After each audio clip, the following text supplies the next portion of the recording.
on, are you serious? Y'all are the priority. All right, brother. How does it feel? The most buzzed about from everywhere I've gone the last 2 or 3 days. Everybody's talking about it. Can't wait to premiere this movie. How does that feel? You know what? It feels good. It does. To have, to sacrifice so much for a project and to have such defense and fear surrounding the course toward its fruition. It feels good to know that it now exists, and that people that may not have believed in the project know that it's possible for us to tell our own narrative, to create our own content, to raise our own money, to direct our own films. It was kind of like the risk I took was one that I wanted to, if it were successful, to kind of, be a template for young up-and-coming artists and artists that aren't so young and up-and-coming, that we can take control, that we can control our narrative, and our faith, if we do remember the must succeed, that great things can happen. So it feels good. The buzz is good, but I think I've already won. All of this is a bonus to me. We made a film on Nat Turner. Brother, we made a film on Nat Turner, and it's done, and it's my vision, and it's, in my opinion, I have to choose my words carefully because I don't want to not be humble, but I think it's strong. I think it's a proper representation of our hero that was stripped so violently from us. Now, it's interesting that some of your choices of words are interesting, okay? Now, you call him a hero. A lot of people aren't going to see him that way. Well, that remains to be seen. Yeah, well, yeah. In reality, people don't know the story of Nat Turner. Oh, no. In controversy because of racism surrounding that area at the time when we chose to, or when it was chosen to project him. It's funny how when we're young, we don't learn about people who are strong and had integrity and sacrificed on our behalf. We learn about people who endured, who laid down, and we celebrate their resilience. And there's a place for that, right? Yeah. So many of the biggest steps that happen in our progression as a people have come through resistance.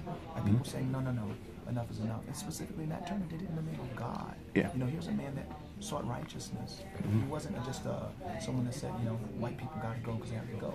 He said, if God is real, and this word that they've given me is real, then they're wrong.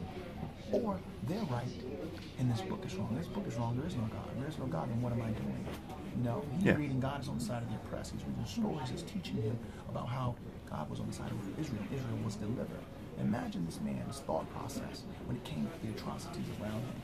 When he started to understand, wait, maybe the Lord put me here for something. The elders spoke power into him. This is historical. He was said to be a prophet when he was a kid. That he would do great things, that he would bring a message as a kid. We don't speak power into our kids enough, not that type of prophecy. So knowing as you're reading this book, thinking, wait a minute, God, and then saying, wait, maybe this fits that promise that I was told about. There's no controversy in that. Maybe I totally agree with you, but there's probably going to be some pushback.